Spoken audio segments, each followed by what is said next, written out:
Good morning, everyone. And Imam, can I give you the floor for prayers, please?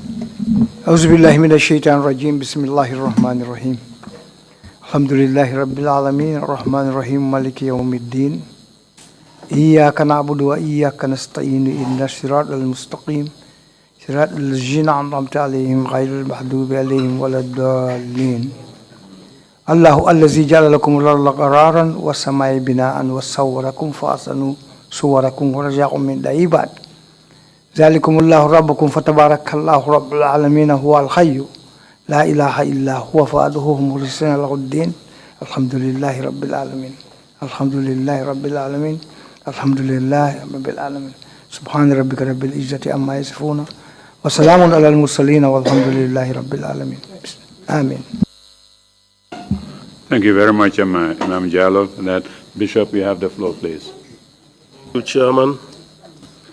Lord God Jehovah, the great I am that I am, the King of kings and the Lord of lords, you who fashioned the hearts and minds of all humankind throughout the whole world, we come before you this morning hour as we continue our sitting. And we lay before you the whole people of this land, the Gambia. We bring before you the issues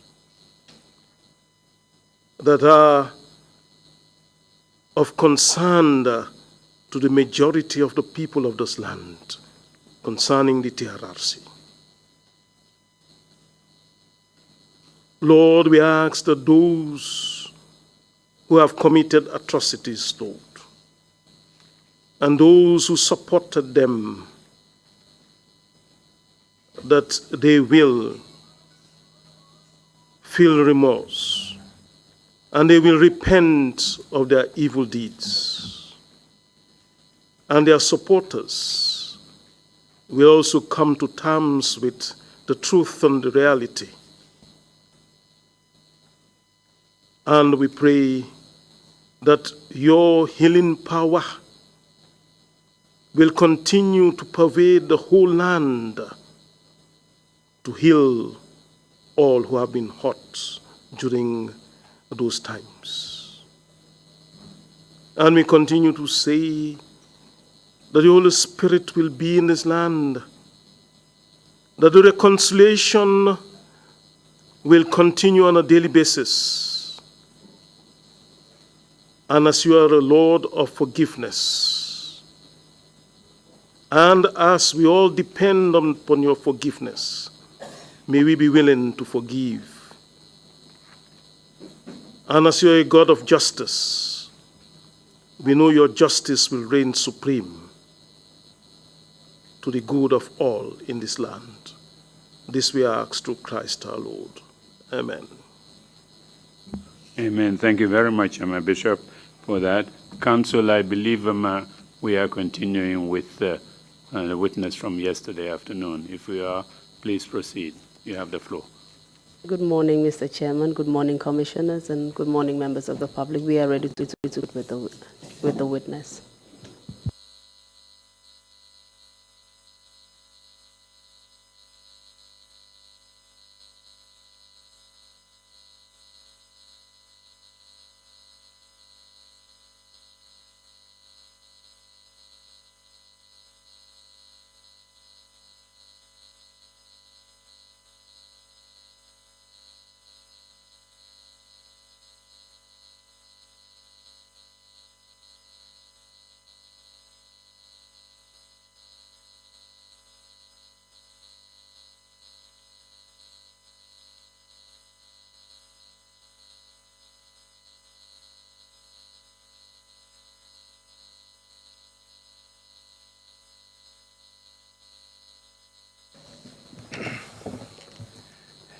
Thank you, Mr. Ashi, for bringing in the witness. Good morning, Mr. Jawo. Good morning. Welcome back to the TRRC. Thank you very much. I hope you had a good rest. Yes, I did. Okay. Very well. May I remind you that you are still under oath, and may I also remind you of your duty to continue telling the truth. Thank you. Okay, before we start today's hearing, may I give you a brief recap of your testimony yesterday, and also go through the areas of your testimony which you are expected to cover today. You testified about your personal, educational, and professional background. And as a seasoned and veteran journalist in this country, you took us through the beginning of your career at the Daily Observer newspaper, to the Independent newspaper, the Gambia Press Union, and so forth, culminating finally in your appointment as Government Minister of Information and Communication Infrastructure. You also described the political environment for journalists during the former regime, and explained how you were able to maintain a targeted attack, how the government was able to maintain a targeted attack on press freedom in this country through the harassment, intimidation, and threats, through arrests, detention, torture, legal persecution or prosecution of journalists, imprisonment, forced deportation, exiles, and ultimately murdering one of your colleagues, Dada Haidara, who worked closely with you. You also gave your personal experience of your arrest, detention, and torture at the NIA, which you capture in the prologue of your book, Focus, with the heading A Date with the NIA, and eventually unceremoniously dismissed from your employment with the Daily Observer. You also explained how you were sent personal death threats and warnings by supporters of the ex-president. I believe that gives us, that captures what you told us yesterday. Is that correct? Yes, it did, yes. All right. Today's testimony will focus on the general human rights situation in the Gambia as it applied to the general population. Also, the initial relationship between the press and the former regime after it came to power, and how that developed over time. We will also look at some of the repressive laws that have been enacted by the government, and how the GPU was able to use litigation as a tool against some of these repressive laws, and how, despite all the odds, journalists like yourself happen to survive. We will also examine the impacts of your experience on your life today, and the commissioners will finally be given an opportunity to question you on your testimony, and you will also be given the floor to give any final words you may have for the Gambian public. Okay, thank you. So let's proceed with your testimony, and the first question I'll ask you is just to give us a brief overview of the general human rights situation in the Gambia after the former regime of President Yahya Jammeh took over the country. Gradually, the human rights situation in the country definitely got very, very bad. As you know, in the regime before that, that is the PPP regime, the Gambia was some kind of seen as a bastion of respect for human rights. And in fact, that was the reason why the African Commission on Human and People's Rights was located in the Gambia here, because it was seen as, well, it was then known as the human rights capital of Africa. But as soon as the junta took over in 1994, gradually the human rights situation deteriorated so bad that Gambia eventually became a pariah state, amongst nations in Africa and the world in general. It was certainly a very bad situation as far as the human rights situation was concerned. Yeah.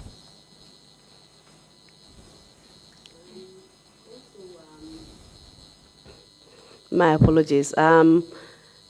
Perhaps you may also be able to tell us, initially, when the government took over, the previous regime, what relationship they had with the press. I understand that at the beginning it wasn't that bad. Kindly tell us what relationship they had with the press and how that relationship developed over the course of time. Yeah, well, initially when the junta took over, the relationship with the press was quite cozy. I can recall just a few days after they took over, they were trying to paint the previous regime as black as they could, giving us all kinds of information. At one time, we were just called to the State House because then the chairman of the AFPRC, who was Jame, wanted to meet the press and give us some evidence of corruption and other bad things that the previous regime were doing. So they were using the press actually to popularize themselves and to make the international community accept what they were saying. But eventually, it didn't last long. It was a kind of a honeymoon. They were using the press for their own ends. But eventually, when the journalists realized that they are professionals and they have to do their work regardless of who is mentioned or who is, who is kind of, well, in the process, who is hot or whatever. So then the relationship started to get bad. But initially, definitely, it was good between the two of them. Because came, people didn't care very much as to who was in charge. All they were interested in was change. And, the media also was a part of that clamor for change. And they were ready to embrace the new dispensation. But eventually, things started to get bad. And you've explained how things got bad. We've already gone through that in your testimony yesterday. Can you tell us how the campaign against, the targeted campaign against journalists by the previous regime affected press freedom and how it affected journalists in their day-to-day work? Well, there were decrees, and some of the decrees were quite anti-press. For example, people at Foroya, then Halifa Sallah and Sidi Ajata got arrested because there was this decree banning, the media from kind of, it was banning political activities, and then, and kind of restricting the court because of that decree, violating that decree. And, eventually also a lot of other things happened. Then they amended the Newspaper Registration Act as well, and making it quite a day when all the newspapers, editors were signed something. I cannot remember exactly what it was then, but definitely there was a clash between the authorities and the media on that particular aspect. Apart from the two laws that you've mentioned, was there any other laws that you had cause to challenge as a GPU, especially whilst you were at the GP? Sorry, let me just take that question again. Were there any other laws that you were forced to challenge as a member of the GPU? Yes, there was this National Media Commission Act, which was promulgated in 2002, if I can remember well. It was a very, very draconian piece of legislation, which, kind of a tribunal. Journalists can be taken to court, journalists can be, taken to prison just for writing something that the government was not happy with or something. It was a very draconian piece of legislation. And the GPU thought, we just can't leave this to go. So we decided to challenge the law in the Supreme Court. So that was it. I remember GPU, together with certain editors, we had to take this matter to court. I think we were 5 of us. Well, the GPU, that is the plaintiffs were GPU itself. Then myself as chairman, as president of the Gambia, the GPU, that's Gambia Press Union. Then you had Deda Hydra as well as the managing editor of The Point. Then you had Swaibu Konate, who was proprietor of the News and Report magazine, and then Alaji Rojalo, who also managing editor of The Independent. So we were the people who were the plaintiffs in this case. And then you had the National Media Commission itself, the Attorney General, and the Minister of Information, who were the respondents in the case. So the case dragged on for a while in the courts, but eventually, even before the conclusion of the case, the government decided to repeal the act. In your opinion, was that in anticipation of perhaps what the Supreme Court would have determined? Were they preempting the actions of the Supreme Court? Well, it is possible, but there was also a lot of pressure on the government as well, both nationally and internationally as well on the law itself. So probably that must have compelled them to repeal it. I mean, it's possible they were, almost certain that the courts will throw it out. Or, it's possible also because of the pressure that was piled on the government, they decided to repeal it. Yeah. So this was one of the positive aspects of using litigation to actually challenge some of these repressive laws. Is that correct? Yes, it was seen as positive, but they didn't stop there. They went ahead and enacted other legislations to replace it, which were just as draconian, because I remember the Newspaper Amendment Act, which took the place of the National Media Commission Act, was just as repressive, because the amendments were, just as draconian, or even more draconian in certain aspects as well, because, they were also talking, not only increasing the amount of money that people were supposed to, registration of newspapers and other media houses were supposed to sign or whatever, to be bonded. But other laws were also just as, other provisions of the Act were just as draconian as the previous ones. As a result of how journalists were being treated and all the repressive laws that were in the system, were journalists forced to change their behavior or their role in society? It was a very difficult situation to manage for journalists. So we had to adapt somehow. You are dealing with a very powerful enemy here, so you definitely have to kind of adapt to certain survival tactics as journalists. Apart from the self-censorship, that was the order of the day. There were a lot of other things that have to change, because journalists definitely, in order to be able to continue to do our work, we definitely needed to adapt to the situation. Apart from self-censorship, which you just mentioned, what was the role of the state media, for example? Well, the state media were kind of transformed into mouthpieces of the regime. Everything that was said on them is in favor of the regime. There was hardly any mention of the opposition or anybody else who has a contrary view from what the regime was saying or doing. And anytime you hear the opposition be sorry. Please take a drink. Excuse me, let me just take some water. Okay.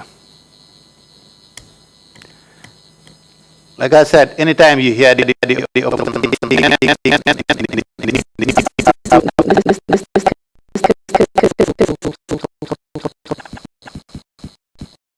okay, anytime that you hear the opposition being mentioned in the state media, it is always negative. For example, alleging that some opposition supporters have kind of cross carpet to the ruling party, things of that nature, but hardly on a positive light. So you see, everything that was on the state media, both the electronic and the print media, was in favor of the government. So the state media was virtually turned into mouthpieces of the regime. Kindly take a drink, Mr. Jao, and then we'll proceed. Okay, thanks.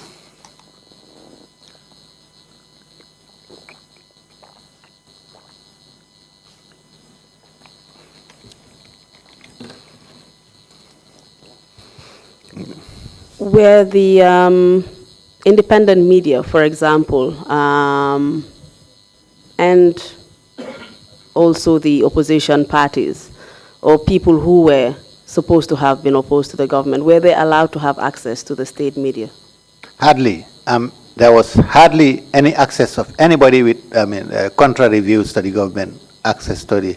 So the media, the state media, was virtually seen as the personal fiefdom of President Yahya Jammeh and his regime, but certainly not the taxpayers who are funding it. They hardly had any access to it. Did this whole Well, yes, of course. Access to information became a very, very important issue here, because members of the government would hardly talk to the private media. At one time, even private journalists were even banned from covering things from the State House or other official functions as well. So, information, access to information, particularly from members of the government, was almost impossible. And you can imagine, as journalists, we're supposed to report all sides of the story. But if one side is not willing to talk to you, then you have a problem. And that was the situation we were operating in at that time. And after the Daily Observer newspaper's ownership was changed, did that have any effect on journalists at the newspaper? Well, of course, but as you know, after almost a week after the changes, I was sacked from the Observer. But I was following what was going on, and I knew that definitely the Observer went downhill very, very seriously, after those changes. And instead, the credibility that the paper had kind of went down very seriously. And hardly people saw it more as a mouthpiece of the regime than anything else. And at one time it was, it was like any other state media, kind of. What about the management of the Observer? Can you, do you remember who was managing the Observer at various points and what their position was within the former regime?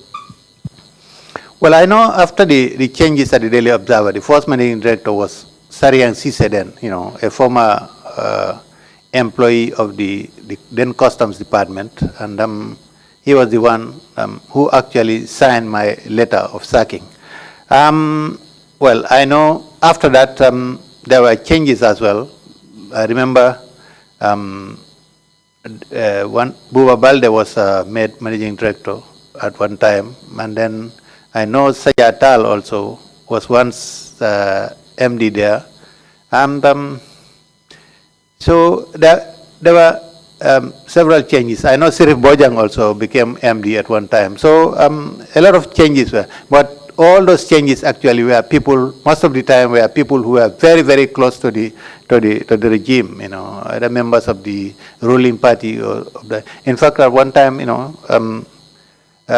the journalists there were complaining that the Observer, the office of the managing director, was just like another APRC or APRC bureau, and there was regular meetings of APRC members in that place.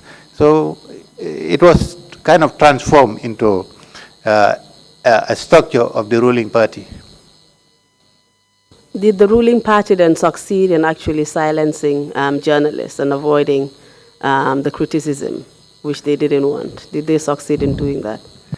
No, they didn't succeed. They tried all they could to silence journalists, and that was why there was this repression of journalists. A lot of journalists were arrested, tortured, and all kinds of things happened to journalists.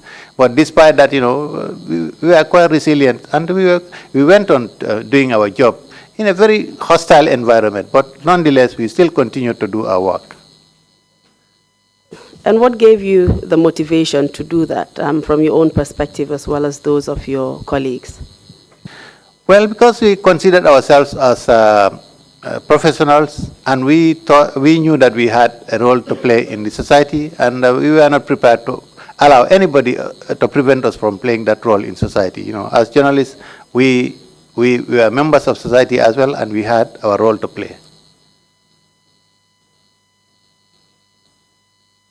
How did the killing of Deida Haidara affect journalism after that?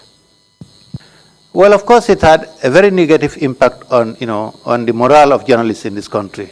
After Deida was killed, it became quite obvious that these people were prepared to go to any extent to silence us. So, we had to kind of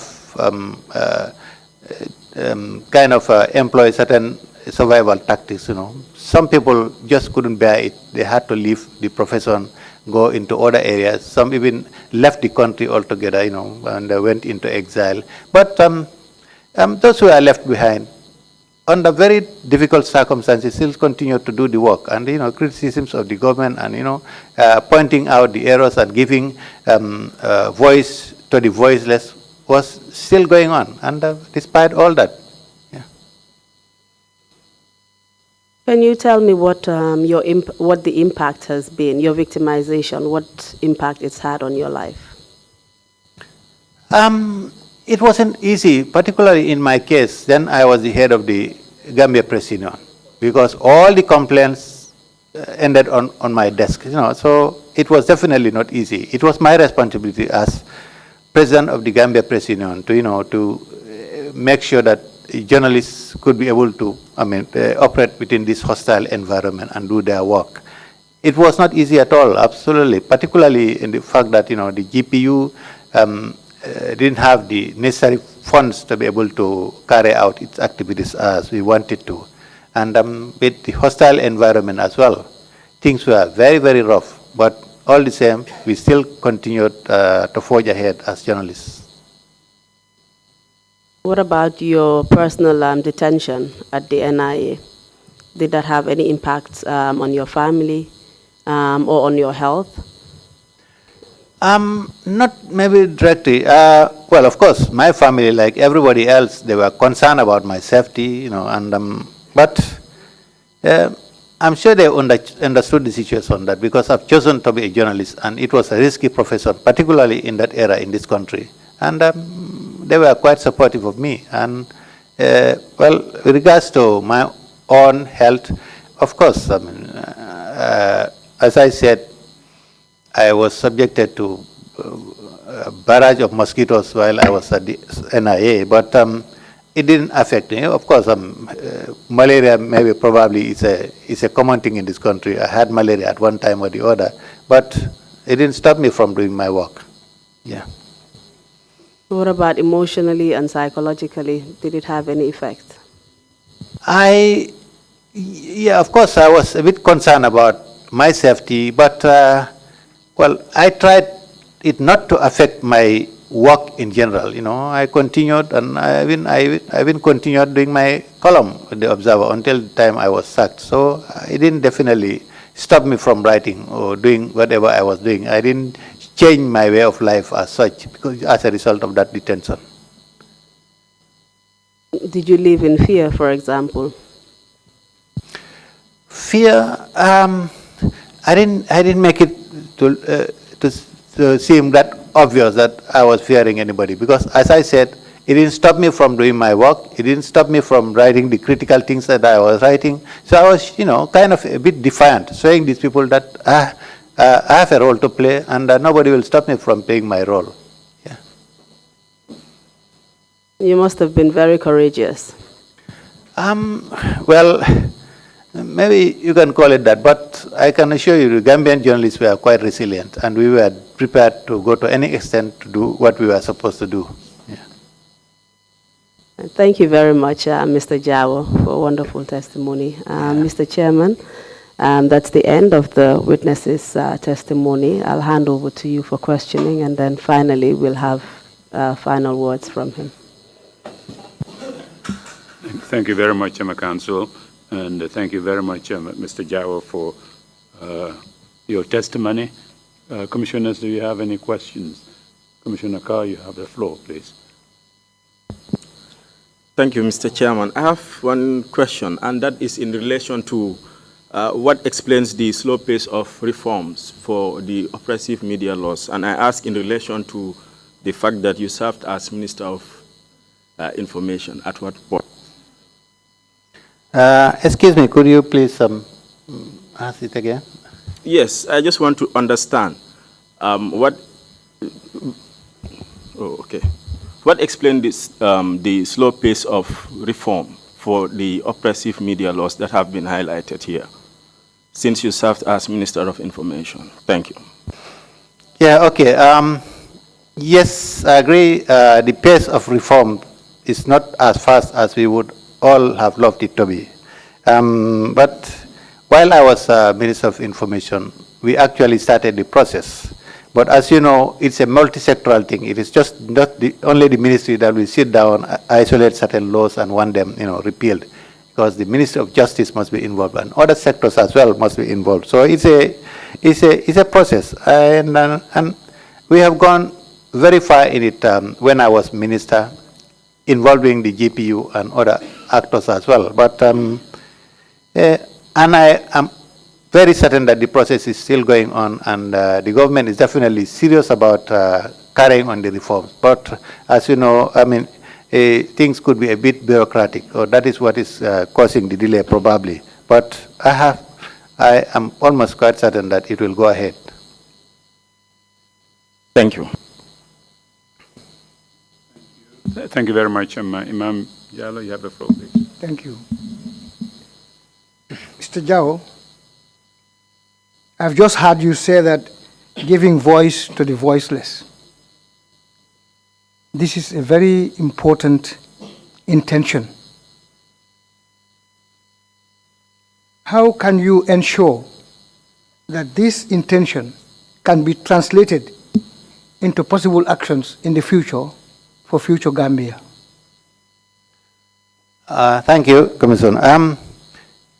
Yes, certainly the Gambian media has been playing its role very effectively in that aspect, that is giving voice to the voiceless. You know, I mean, despite the repression during that time, the Gambian media, particularly the private media, was giving voice to people who had very little voice as far as the government was concerned, and the opposition in particular. You know, the journalists were talking mainly to the opposition about, you know, their problems, and because they were completely, as I said, they were completely banned from appearing on the state media. So they only relied on the private media, and the journalists were definitely doing that. That is giving voice to the voiceless. In this case, they were not given the voice that they were supposed to have, but then the journalists ensured that they got the voice. And I know this is a process that has been going on. It was a very difficult situation then, but certainly the journalists were doing it, and they were playing their role quite effectively.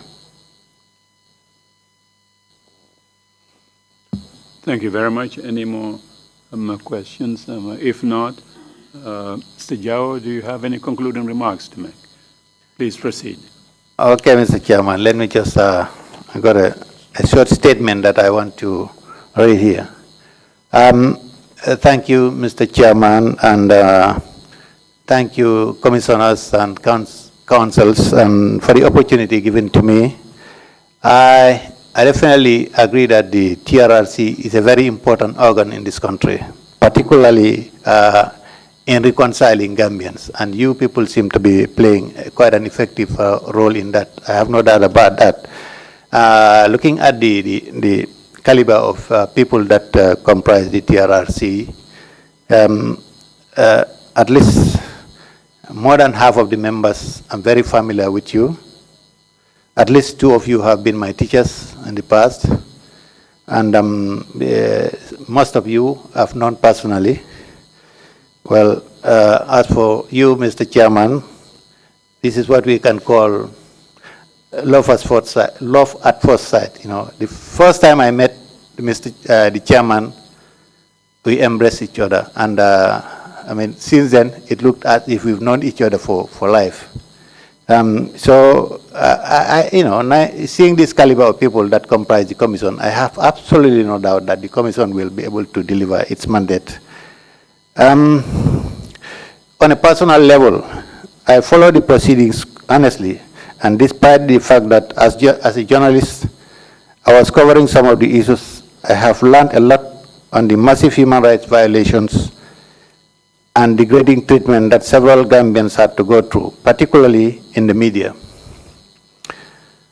The psychological trauma and effects on our society are immeasurable, and I would focus my closing remarks on 3 issues that are key to ensuring success of the Never Again campaign, which are protection and safety of journalists, media reform, and professionalism.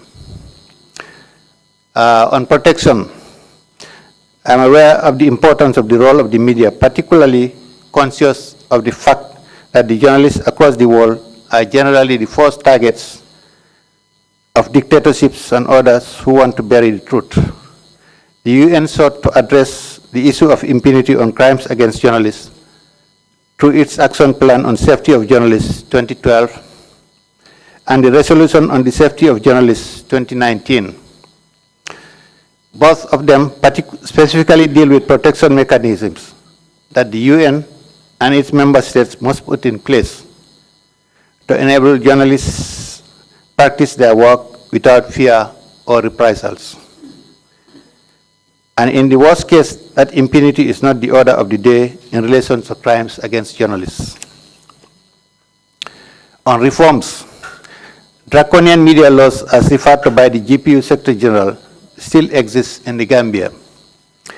In January 2018, as Minister, I chose to work to bring about positive change, and I brought together the GPU and other stakeholders such as civil society organizations, the ICT sector, international media rights groups, and the Gambia government officials in a media law review committee. And therefore, following an in-house review of all media communication related laws with view to highlighting those deemed inconsistent with international standards, archaic and draconian laws were also earmarked for repeal. The committee was tasked to make recommendations for amendment or repeal of the provisions of some of these problematic laws for the perusal of the Ministry of Information and Communication Infrastructure and the Ministry of Justice, and for its eventual submission to the National Assembly for consideration. On professionalism, most importantly, when journalists work in an environment free of reprisals and reassured that mechanisms are in place to protect us, we must also seek to step our game and respect the rules of professionalism and fair play. Beyond holding our leaders to account and informing the public, journalism is also a tool for development and a means to consolidate peace. We must be able to do away with sensationalism, depart from hate speech and methods that promote division in our society. Today's generation of Gambian journalists must take advantage of the opportunities that we did not have. Journalism and media training schools are abound, and the union also goes the extra mile to organize thematic training. We must take advantage of such initiatives as journalists. Therefore, I take this opportunity to thank the GPU and all partners of the Gambian media, without whom the Gambian media fraternity would have found it difficult to maintain our stance, to fight for dictatorship and support our colleagues over the years. Since the change of government, these same patterns or partners have remained to support the media through the transition process and to help strengthen our institutions. Particular thanks go to Article 19, the Media Foundation for West Africa, the West African Journalists Association, the International Federation of Journalists, the Federation of African Journalists, GAMES, which is the Gambia Media Support, UNESCO, NATCOM, UNDP, and several other individuals. I also wish to, I should have actually mentioned this in my statement yesterday, that is to thank you, to acknowledge the role, the important role that your Executive Secretary, Ms. Dr. Baba Gale Jallow, has played, particularly in my life. When I was sacked from the Observer, he was then the Editor-in-Chief of the Daily Observer. And he had to resign in protest of my sacking. So I am always grateful to him for that kind of solidarity that he took to me. And he has always remained like a small brother to me all this time that we worked together. So I thank him very much, and I thank the Commission also for giving me the opportunity to, to play my small part in, trying to see that justice is done in this country and to everyone. Thank you very much. Thank you very much indeed, Mr. Jao, for those very wise words. And thank you again for coming to testify before the Commission to help us create record, an impartial record of human rights violations during the mandate period that the Act is given to us. Thank you so much for your testimony. Counsel, are we ready with the next witness? Good morning, Mr. Chairman. Good morning, Commissioners. Good morning to you all. We are indeed ready. I would suggest that we take a 5-minute recess and then switch witnesses around, if that is acceptable to the Commissioners. Oh, absolutely. Thank you so much. I will do that. The meeting is suspended for 5 minutes. Thank you again, Mr. Jao.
I, Abubakar Sidikam, I, Abubakar Sidikam, do swear that do swear that I will speak the truth, I will speak the truth, the whole truth, the whole truth, and nothing but the truth. nothing but the truth. So help me God. So help me God. Thank you.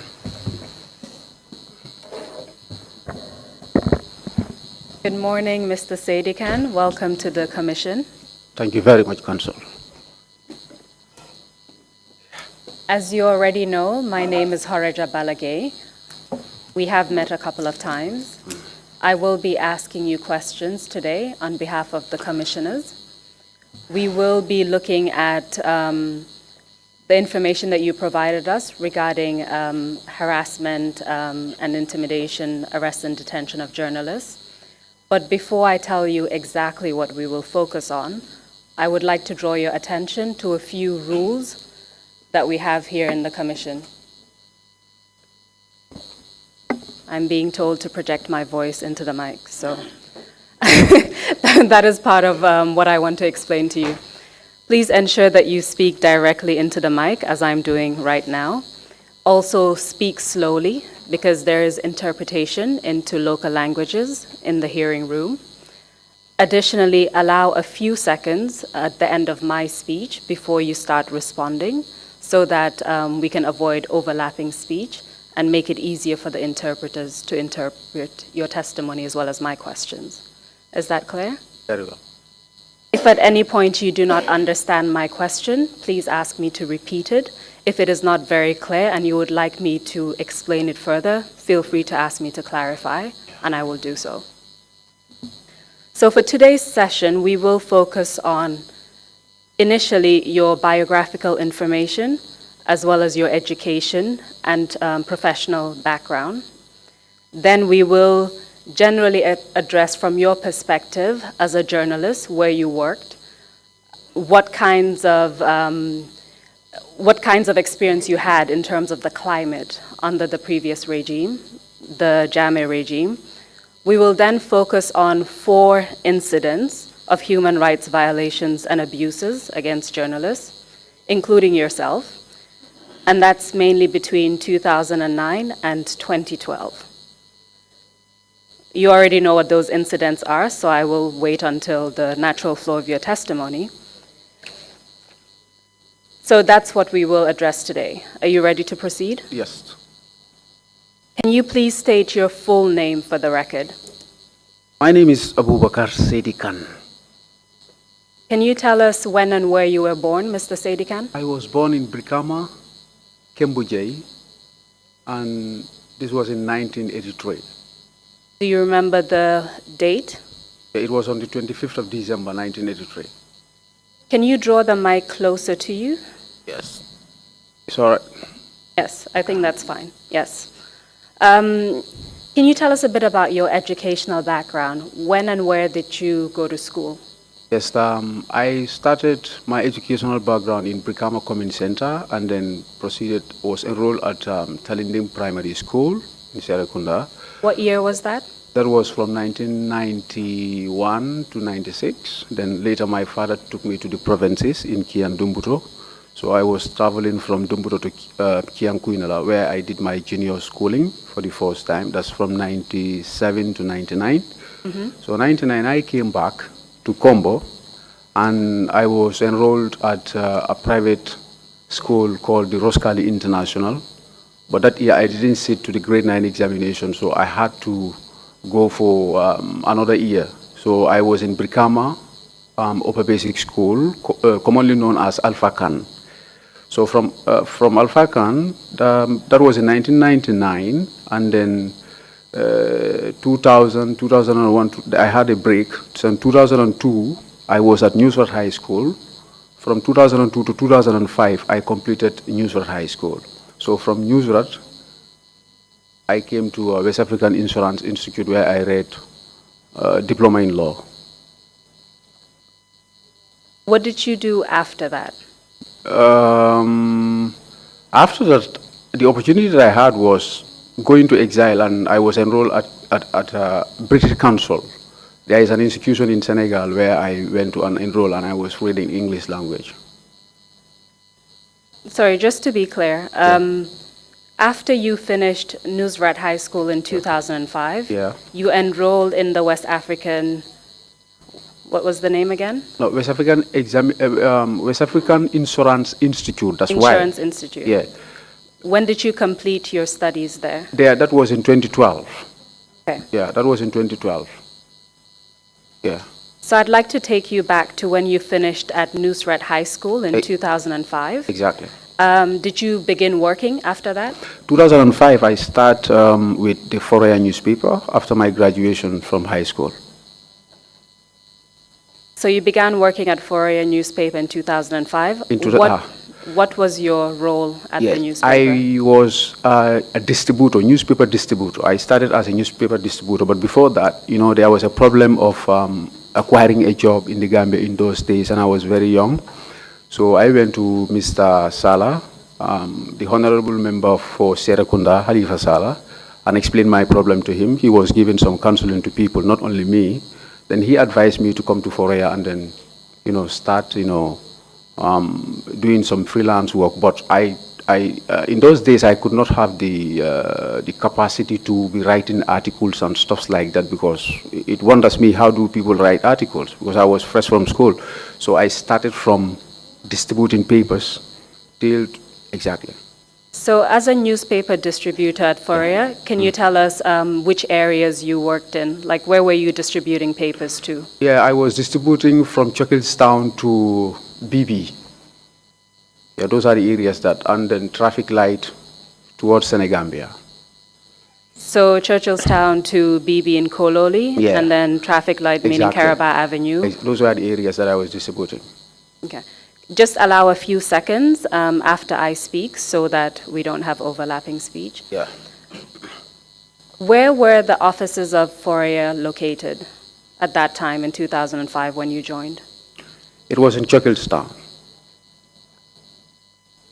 So you told us you began as a newspaper distributor. Did you eventually start writing stories for Fourier? I eventually started writing articles for Foria in 2009. And how long did you spend at Foria? How long were you working there between 2005 and? Yeah, it's from 2005 to 2011. Yes. So I want to ask you a few questions about the Foria newspaper itself. Yeah. Between 2005 and 2011, when you worked there, can you tell us who the managing editor was? Yes, the managing editor was Samuel Osesar. That's the real name. And what about the editorial? Was there an editorial board? Yes. Who were the members of the editorial board? Yes, I believe it's Halifa Saleh, Honorable Halifa Saleh, member for Serakunda, and Sidia Jata, member for Willie West, and Samsar, the current managing editor. So I want to focus a bit more about what it was like for you working as a journalist for Foria newspaper between 2005 and 2011 under the Yahya Jammeh regime. Can you tell us what experiences you had just operating as a journalist generally? What was the climate? Yeah, the climate was not good at all because I came into the field when people like Daida Hydra were already killed and Chief Mane disappeared. So I started as a young reporter, and the climate in those days is that the president of the country, Yahya Jammeh, was not very lenient with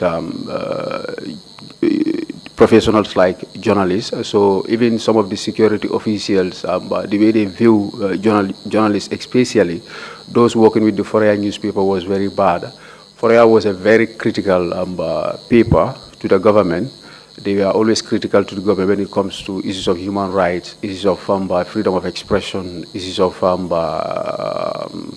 environment, or any other thing. They also offer advices to the government by giving them recommendations. Their editorial policy was also straight.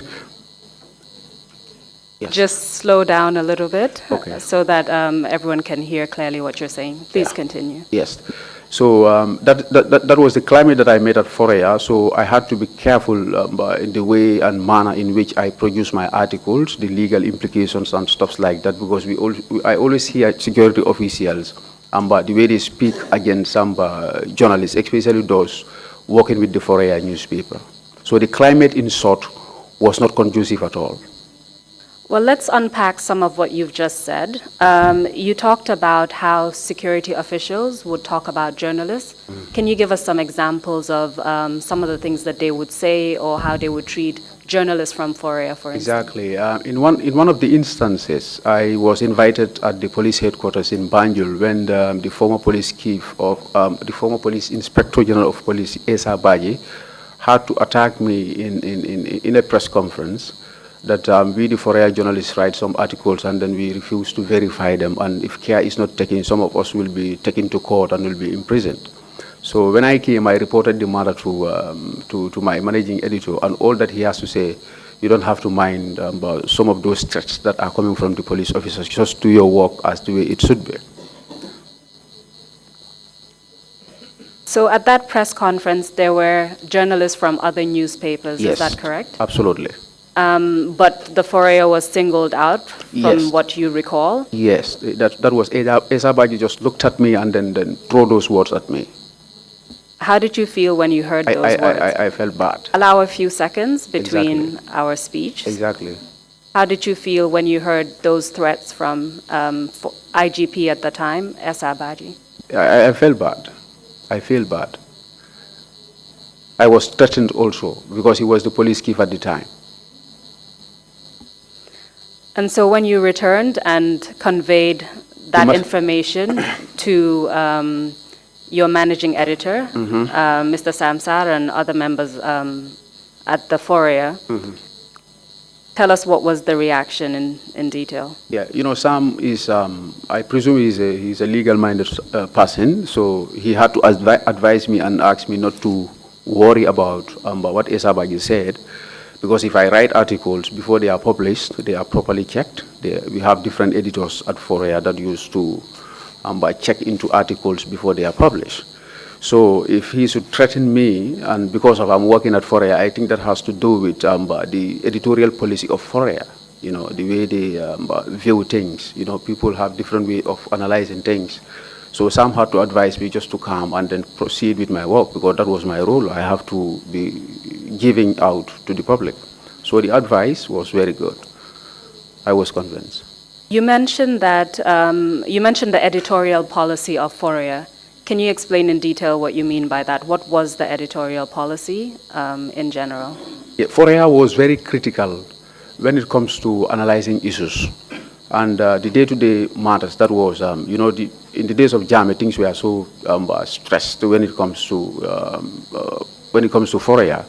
So Foria was very direct. Those that write the editorials were very direct. They can write open letters to the president. They can write recommendations to the president and name the president.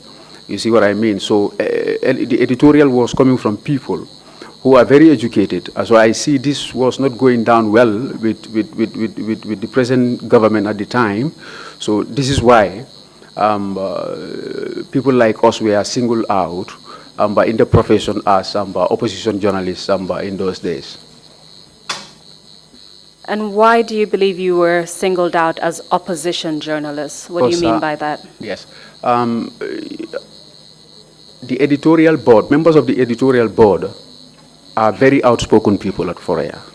You know, I presume they are very legally minded also, and they understand issues, and they can also help the public to understand the current, the day-to-day affairs of happenings, what is happening in the country at the time. In fact, they understand issues more than the former regime. So these were some of the reasons. That's why people see Foria as an opposition paper in those days. Were any members of the editorial board linked to any opposition parties, as far as you know? Yeah, I think all of them are in one party, People's Democratic Organization for Socialism, that's PDOIS. Yes, this was the thinking that people have. So if you are working at Foria, obviously you must be working, or you must be part of the political party that is existing there. So just to get a better understanding of the situation of Foria at the time and Foria journalists, you told us about the behavior of the IGP at the time towards you and your paper. Mm-hmm. You've also told us that members of the editorial board were also members of an opposition party. Mm-hmm. Can you tell us what impact that had in relation to your activities with the government, like your ability to cover the government's events or access to public officials to ask them questions?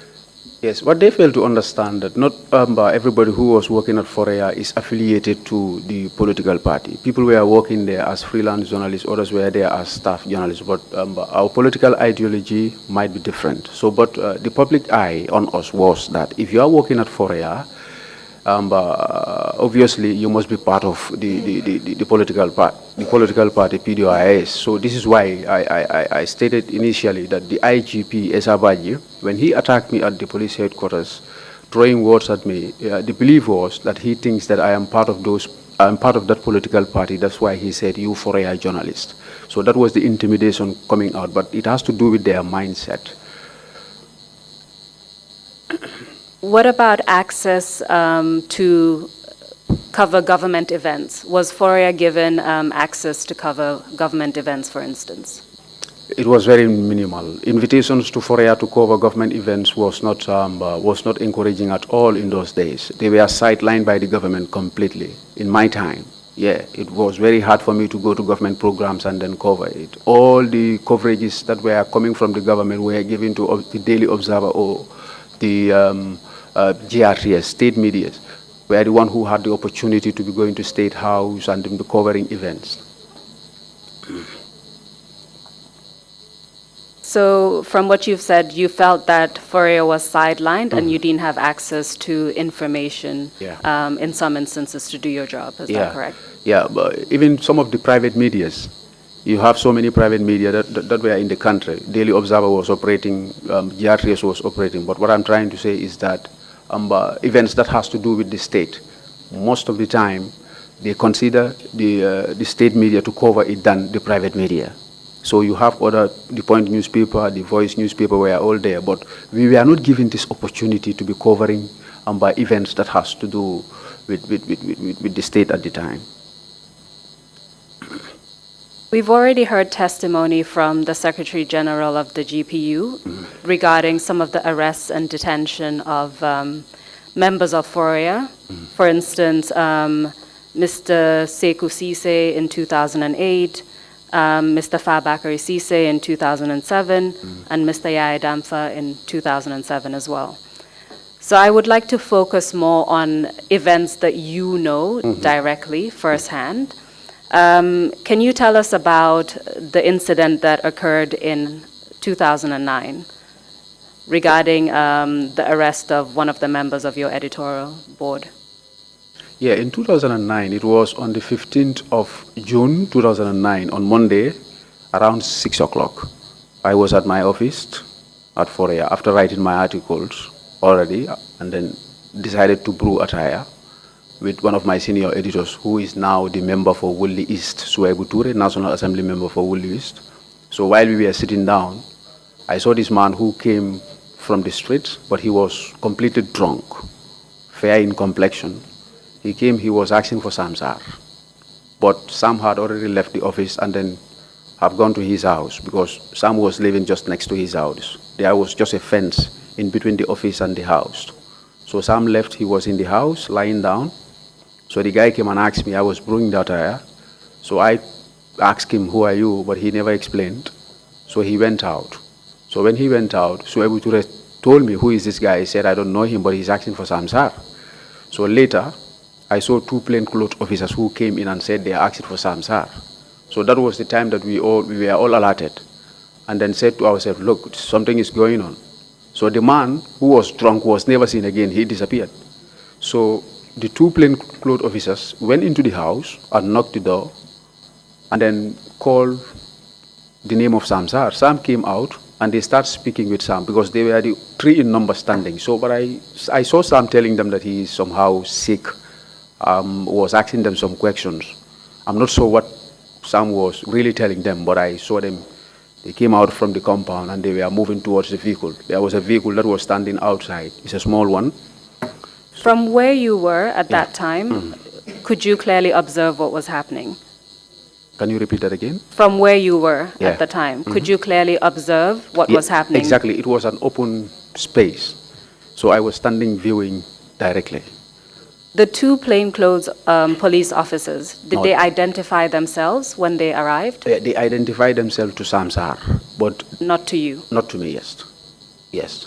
So they are not police officers. They are from the National Intelligence Agency, the then National Intelligence Agency. And one of the names of the plainclothes officer was Mr. Tamba. I don't know the first name, but it's Mr. Tamba. He is somehow fit. You know, when I see him, I can recognize him. How did you come to know his name? Yeah, during our interrogation at the NIA, I came to know his name. Okay, so continue telling us. You were standing there while the two officers were speaking to Mr. Samsar. You said there were officers from the National Intelligence Agency. Yes. Tell us what happened. Then they were about to arrest Sam. He was already arrested. And then while he was being arrested, so I was with my camera. As a judicial correspondent at the time, I was always at the court. So I said to myself, look, I have to cover this this whole arrest, because these people are taking Sam. I don't know where are they going to take him, because similar incidents occurred to Keith Mane. He disappeared, nobody sees him. So I start sending photos, shooting them. I have taken photos.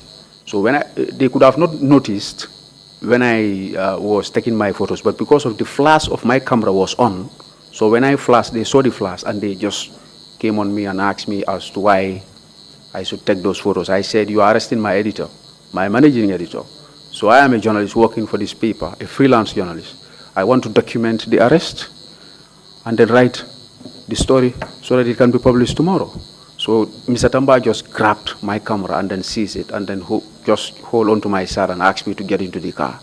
So I was the first person to get into the car, and then Sam followed. We were 4 in number, sitting behind. That's how we left. So at that point in time, you were arrested for documenting Yes. the arrest of your editor. Yes. Do you know why, at that point in time, did you know why your editor was being arrested?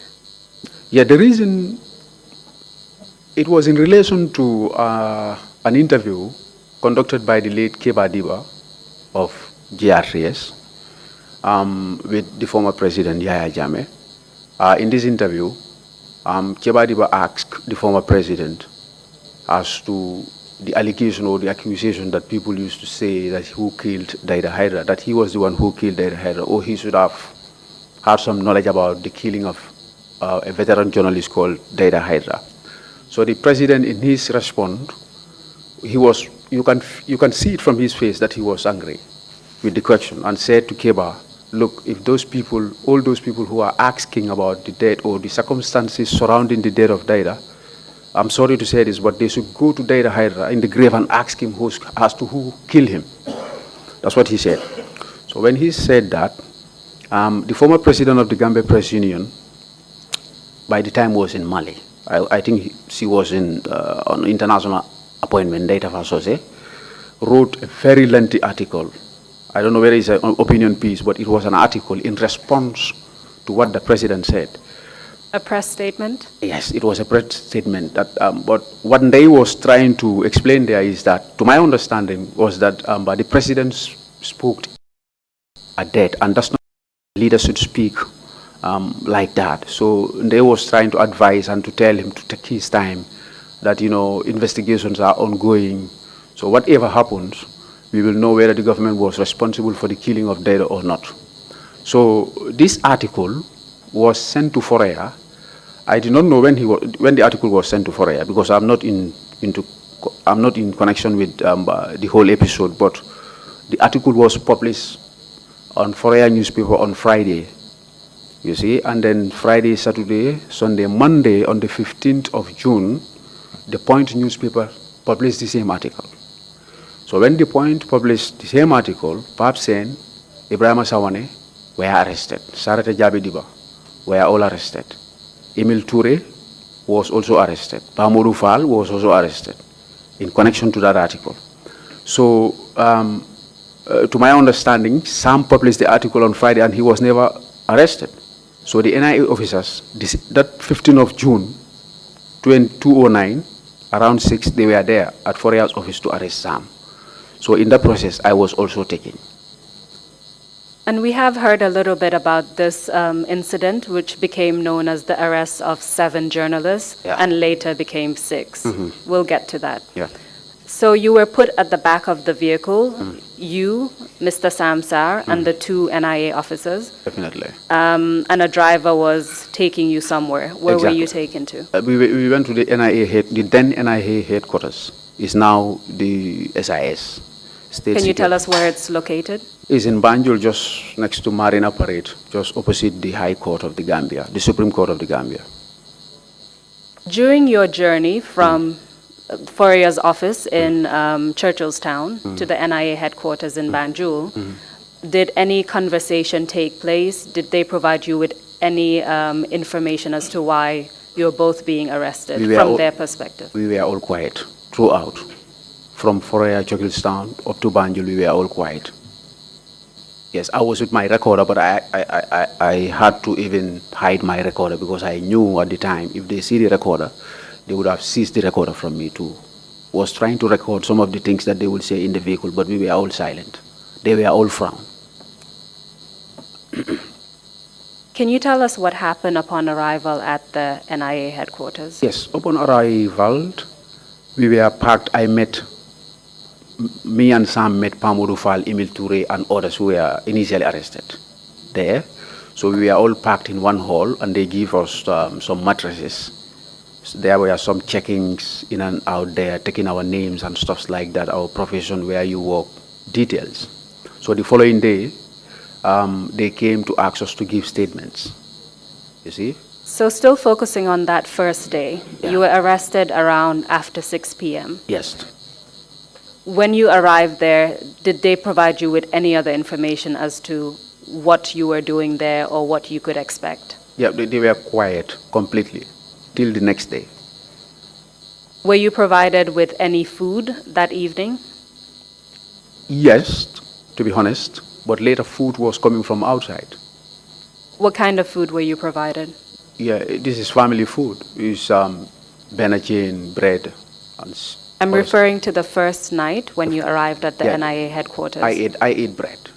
They provided you with bread? Yes, I ate bread, yeah. You told us that you were taken to a room and they provided you with mattresses. Yeah. Do you recall where that room was located within the NIA premises? Exactly. The room is just at the entrance.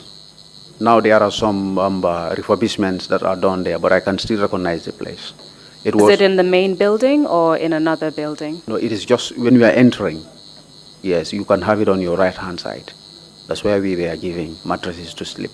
It's just like a hall. So you said nothing happened that night. They Yes. were coming in and out, Yeah. but it's the next day that Everything some started. activity took place. Tell us about that next day. Yeah, Alaji Mor Job was a NIA officer at the time. In the morning he came and he started to ask us to inform us about giving statements. So on my side, when he asked me to give a statement, I said, I don't even know what I'm going to give because my only role was to document the arrest of my editor. So what else can I explain? And as a journalist, I have the right to document an event and report it. Then he said, in Wolof, Sumaraga, this place is not a ghetto, you have to speak. Then he emphasized, he thought that I was a ghetto youth. Then he had to emphasize that to me, that this place is not a ghetto, it's not a camp where boys used to camp and then joke. This place is NIA, you have to accept what we are telling you. So there I said, I reserve my statement for posterity. That's all that I have written. So when he asked Sam, we were all in a hall. A big table was there. In fact, he came and picked the table and he was having a pistol, was showing us the pistol, in fact, at least to intimidate us to give a statement. But I was very young at the time, so Sam refused to give a statement, to be honest. Sam refused to give a statement. Emil refused to give a statement. But all the others the rest gave a statement. So let me just make sure the record is clear. You Yeah. gave us some names. I'll repeat them and let me know if they're correct. You mentioned Pap Sen. Yeah. You mentioned Ibrahima Sawane. You mentioned Pa Modou Fall. You mentioned Emil Toure. You mentioned Sarata Jabi Diba. And yourself. And myself. I was the 5th accused person. And of course, Sam Sal. yes. Exactly. Okay.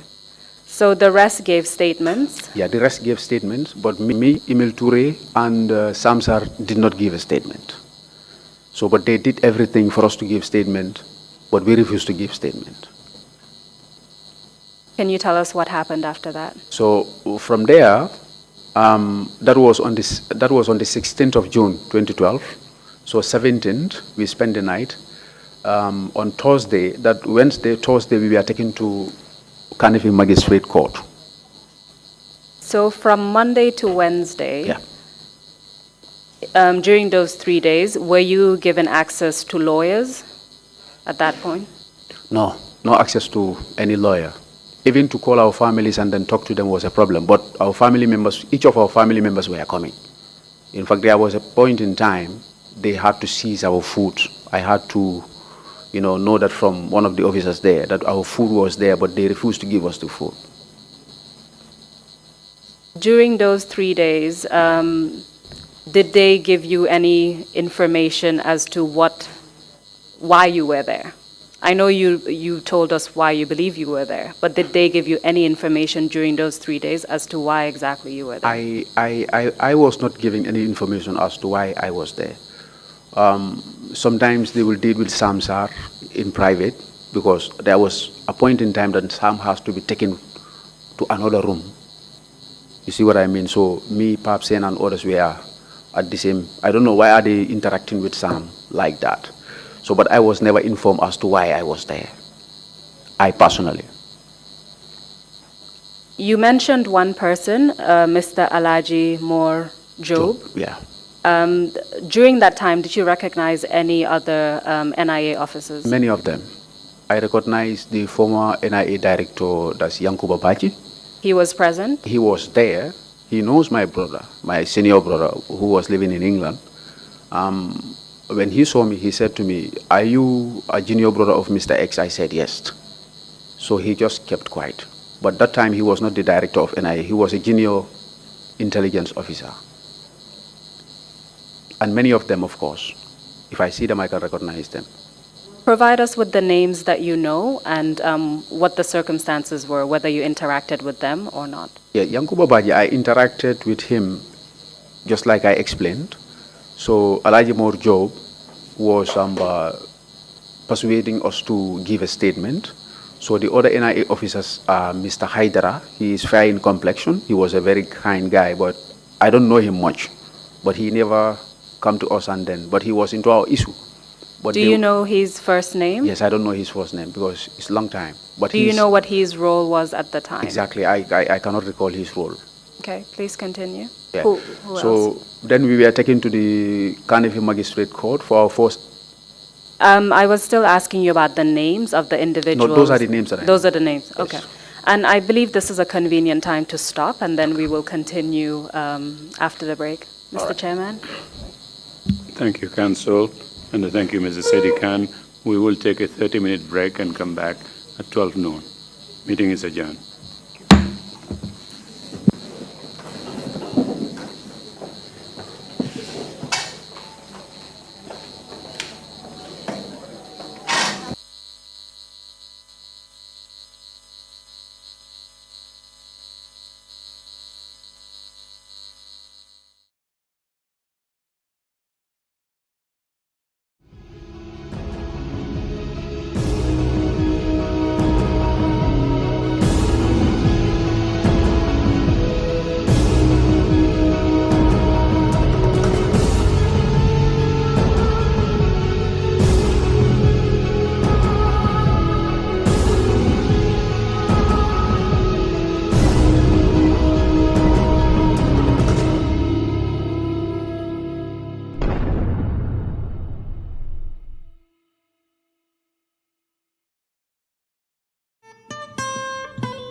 Fear over electoral rigging rocks Zimbabwe as the country. Yesterday, after listening to Prime Minister May's assessment of the state of the negotiations,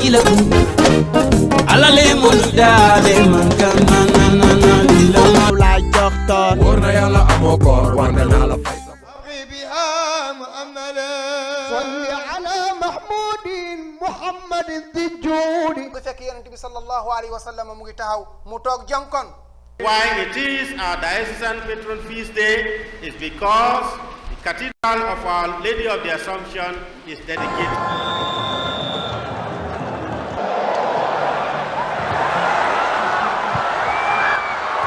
Do not have it in their mindset or in their psyche that we are playing against Algeria.